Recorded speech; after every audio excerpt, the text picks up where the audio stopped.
All right, so I watched the newly released mystery sci-fi horror movie Vivarium. So get ready for my spoiler-free review. Welcome to the newest episode of SDW. Super Dario World! It's a me, Dario! Woohoo!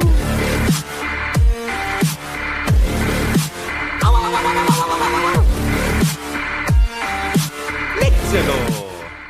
All right, so I have a lot of things I need to talk about before I actually get into the review. First, it's official. I think I am fine. I mean, I still sound a little bit stuffy, but I think I'm ready to do streaming. So I'm already set up for it. I'm already good to go. It's just I'm not sure if I'm going to be able to do it for very long.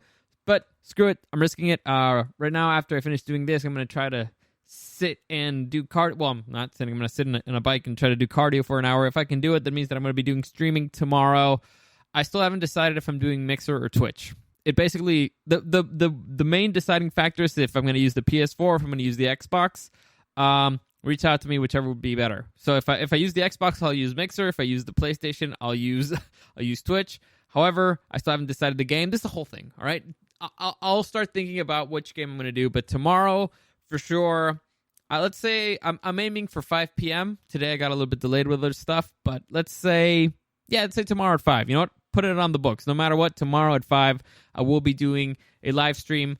Check out my Instagram at Super Dario World or at Dario the Show. I will be loading on the Super Dario World one, Super Dario World. I will be loading a story there saying where I'm going to do it. So I'll put in all the details there with enough anticipation, like a couple hours anticipation. So like 3 p.m., I'll put up a story saying where I'm going to do it and all the details and all that stuff in case you want to join me, in case you have some time to kill and, just want to hang out and chat. I'm still not even sure what I'm going to talk about. I'll just talk about random stuff. I don't even care. I'll answer questions and stuff like that. I don't even know which game I'm going to play. I've been suffering trying to think of which game I'm going to play. Anyway, back to the topic. Another thing that I need to talk about before I get into the movie. For those of you who've been listening to my podcast for a while, you might remember that I used to write reviews for a website called Review Nation. I am once again I had to put that in the back burner because I got too much work on my back for a while. Now, a little bit extra time left, and so I've been going back to doing more reviews on ReviewNation.net. I actually typed down, I put it on paper, on digital paper, my review for Vivarium. If you want to check it out there, ReviewNation.net. I will also be loading the podcast there if you want to check it out there. So, all right, go there, check it out if you want to check out my review in writing. It's very different. I actually stop and think what I'm going to say before I write it down, and still it's a complete mess. Like I don't. My brain works very weird when I'm typing things down. It takes me forever, but it's down there. All right, it's on paper. All right, if you want to check it out, go check out the website. Anyway, so back to the point. Back to the movie. The big question that I always answer when I'm doing any kind of review, if you've been following me so far, there's always the big question that I answer is it worth your money? Now, it's supposedly the way that for those of you who are listening for the first time, here's the way I see money. So, money should equal, ironically, I talked about time yesterday, but money should equal time. So, if you make, let's say, $10 an hour, and you're spending $10 on something, it should entertain you or bring you happiness for at least an hour, right? If you're gonna buy a movie, right now it's on digital download. If you're gonna buy Vivarium, it's gonna be like $20. So it should at least bring you happiness for 2 hours, right? Or entertainment for 2 hours. The movie's a little bit shorter than that, but that's kind of what it should give you. Is it worth your money? Well, overall, if you're gonna go watch a creepy sci-fi mystery movie, I'm guessing that what you're looking for is a movie that's gonna creep you out. So, in that sense, yes, this movie has a lot of very creepy moments in it. It has a lot of cringy moments. It's made very well, but I'm not sure if that necessarily makes it a good movie. But all right, before I get into all that stuff, here's the premise of the story, okay? A young couple, played by Jesse Eisenberg and Imogen Poots, decide that they want to buy a house, and when they meet a real estate agent, he takes them to this really weird suburbia place where it looks like it's abandoned, and he leaves them there and they can't escape. So it's kind of like a labyrinth, like a suburban labyrinth. And at one point, they give him a baby, and a baby shows up in a box, literally in a box. And the box says, raise this child and you'll be free. And it turns out that the baby grows way faster than any human baby should. So that's the premise of the movie. You can tell that from the trailer. You can tell that from the poster. They're stuck in a labyrinth suburbia by themselves with a child that's clearly not normal. That's the premise of the movie. All right? With me so far. As you can tell, this is a pretty interesting premise so far. It's got a little bit of mystery there. Well, it's got a lot of mystery. It's got a little bit of sci-fi elements. It's got good elements in it. But does it make it a good movie? Honestly, the story is the biggest issue in this movie. So the movie's well made. It's very well made. Like I said, the cringy moments are very cringy. It really creeps you out. The effects are great. The art department did a great job. Visually, it's very pleasing. It's very aesthetic. Like I said, the art department, it's supposed to make a world that looks real and fake at the same time. I believe they did that great.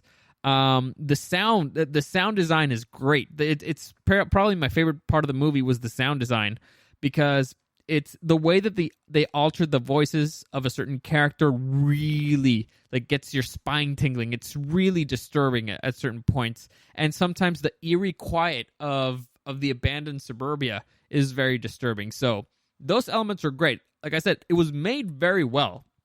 The big issue here is that the story kind of loses its steam almost like 2/3 of the way through.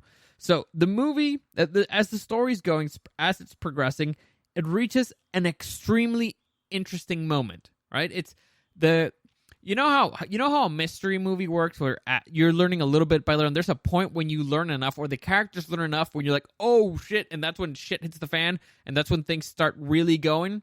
You know, it's a whole buildup of mystery, and then there's a moment where that's the catalyst that drives things a little bit crazy and it pushes the story forward really fast, and then that leads to the climax. Well, this story reached that moment, and at that moment, it ran out of steam, which is fucking insanity. You set up the most interesting point of the movie. You set up the cringe, set up everything to be perfect for the characters to actually start, hitting the ground, to start running from that point, for the story for actually to advance at a rapid pace, and then you decide, well, it's time to kill this movie. And from that point on, it's just a very slow death, and nothing changes. The characters barely change, the situation barely changes, the decisions barely change. There's no change. After the major catalyst, there's no real change really that happens to the movie, and so you're like, I already know what's going to happen if no change is happening. If I already seen how this goes up to this point, so if nothing changed, that's probably going to be the same thing that happens to the other part, because it became predictable. Lack of change, make things predictable. And so it's really disappointing, honestly, because it had a decent build-up. It had a good premise. The characters were good. I felt like Jesse Eisenberg was completely miscast for the movie, which was crazy. Jesse Eisenberg, good actor, but his character was like a gardener. So it's a blue-collar dude, and that's just not how I see Eisenberg. Eisenberg's kind of like the awkward, nerdy guy, but here he was supposed to be like I gotta fix things with my hands. But I don't know. It was just complete miscast, which, again, is insanity, because the dude's background is really not relevant to the story. They could have just changed the character's backstory to fit Eisenberg a little bit better. It's weird. Like, the story elements here are bad. But, again, if you want to get creeped out by a movie, it does creep you out. So it's successful in that point, and that's why I say, all right, people who watch these types of movies watch them for a reason. They watch them because they want to get creeped out. They want to be scared. They want to be confused. You definitely feel that in this movie. But it's bad because it's really disappointing because it never reaches its full potential, and honestly, it's not even real sci-fi.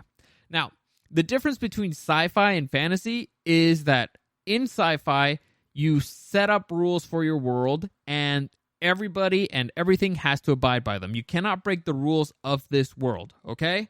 In fantasy, nothing really fucking matters. You can break whatever fucking rule you want because, you know what? Magic.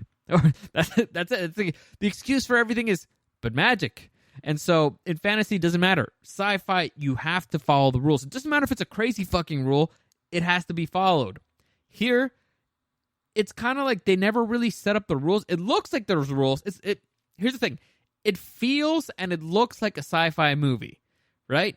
And so you're like, all right, I think there's going to be rules. I think there's logic to everything here.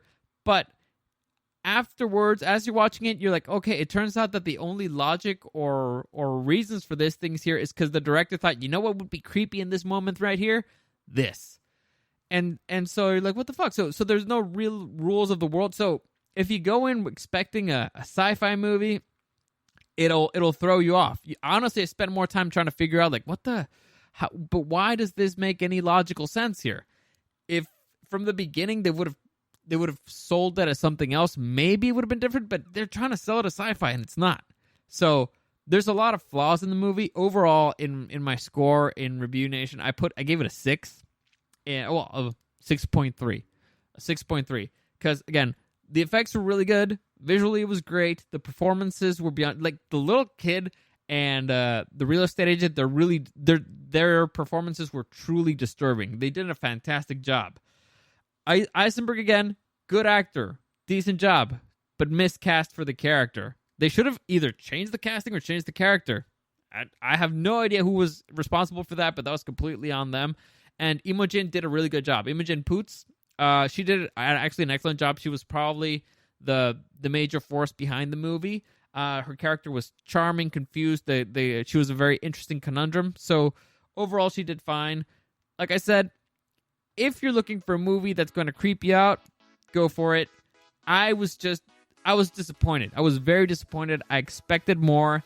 The story just runs out of steam. Like, it's so stressful. It's infuriating. It looked like it was going somewhere. It looked like it was going somewhere not just even good, maybe even great. And then it runs out of steam, which is bullshit. And crappy writing. But anyway, that's it for today. Like I said, just quick reminder, tomorrow I'll be doing a live stream, not sure where yet, either Mixer or Twitch, but I'll update that on my Instagram, @SuperDarPeriodWorld. I hope you like that. As always, thank you for listening, and I'll see you again next time.